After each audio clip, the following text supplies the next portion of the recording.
And welcome to another episode of Yummy Data Science. In this episode, we are going to be undertaking another module. This is for my class that I teach at UMass, Public Health Data Science using R.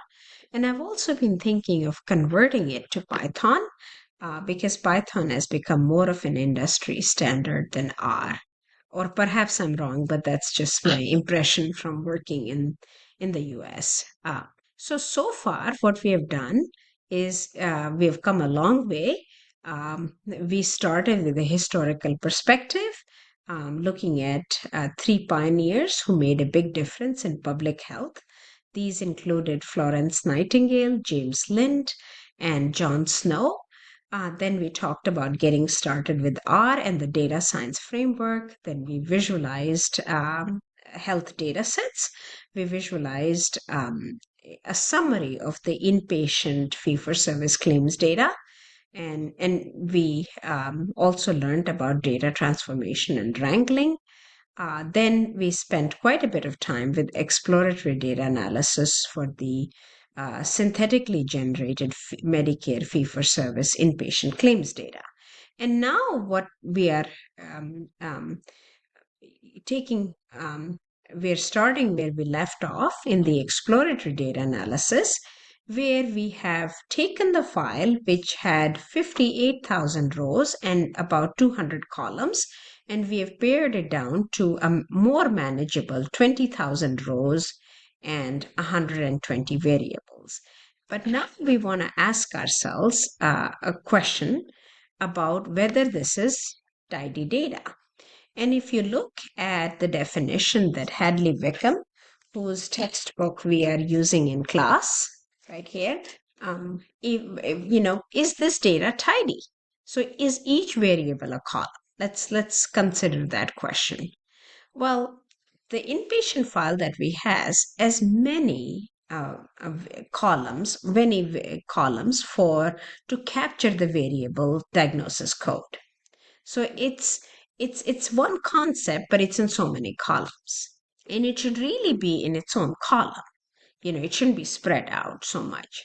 Same goes for ICD procedure codes. So before I go any further, I'm going to show you what I mean.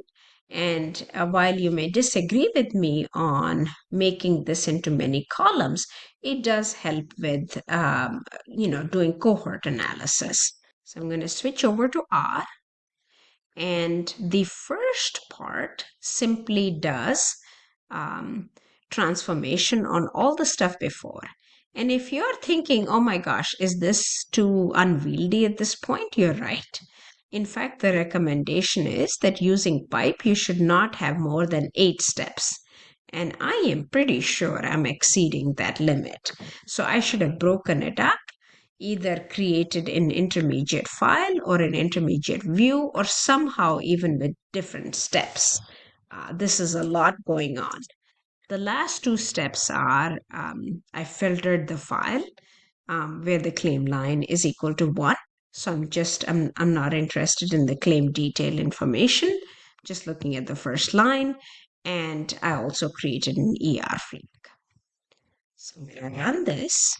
And here, just looking at the glimpse alone, if you look at the ICD diagnosis columns, look, it starts with admitting diagnosis code, principal diagnosis code, ICD-1, and all the way up to ICD diagnosis code 25. So the way that the file is structured, it's in a very wide format. And let's see if you want to, if I ask you for a particular beneficiary ID, how many unique diagnoses does he have? That would be a difficult question. And actually, let's take a step back and think about the idea of diagnosis. Say a person has diabetes this year. Does it mean that he's going to have diabetes going on forever? And does it mean that we also ascribe diabetes going back? So let's reframe the idea of diagnosis and introduce the concept of time. So let's say we were interested in creating another file with beneficiary ID the year, and their diagnosis. Now you're going to have three columns: Benny ID, the year, and a column for the ICD-10 diagnosis code. And this is going to be in a longer format. For that year, we're going to look at all the persons encounters. We're going to look at all these diagnosis codes, 26, 27 of them, and we are going to capture unique diagnosis codes. And that's going to be inside this file. And why is this useful? Because this file can be our driver file for cohort analysis.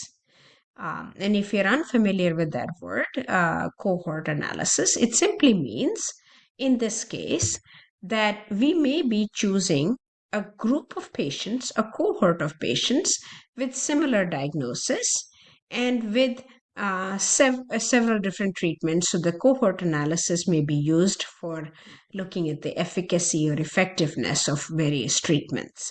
So the way that we are going to be making this a file that is really wide to long is by using some DPLYR magic. And it's actually a lot simpler than it looks. So let me walk you through it. And the pipe makes it very beautiful because it's just, you can interpret it as to the left of the pipe is what's happening, then pipe is and then we start reading it. So this is saying create a data frame called diagnosis, put inpatient in it, and then, so I'm selecting the correct columns: Benny ID, year, principal diagnosis code, anything that starts with ICD diagnosis code. Okay, so all those 25 columns. And now I'm saying, and then, so you've selected all the columns you want, but we want these guys to be flipped. They're wide, but we want them flipped. So you use a function called pivot longer, and you say, okay, what are the columns you want to pivot?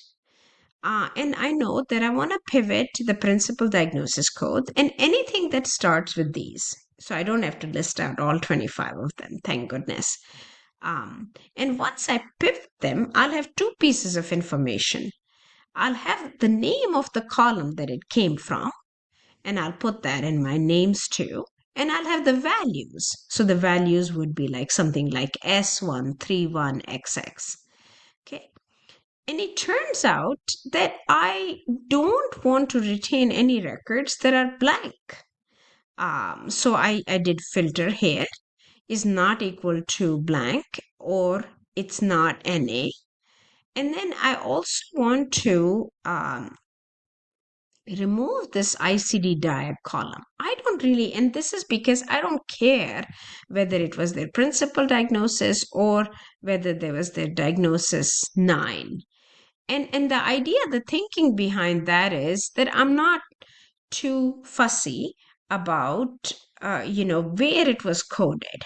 That maybe the order doesn't have any inherent importance. And I could be wrong, but that's an assumption I'm making. So let me show you what this file would look like. And of course, I'm doing it distinct on that.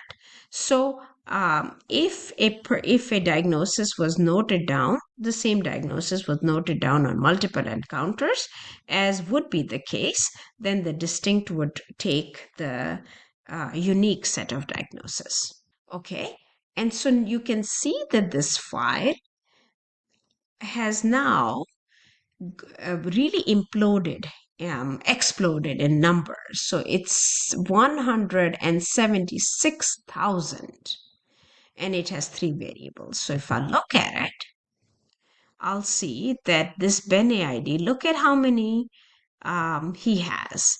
And so again, now that I have this file, what I want to do is some macro level checks. What I'm doing in the next statement is grouping it by Benny ID and year.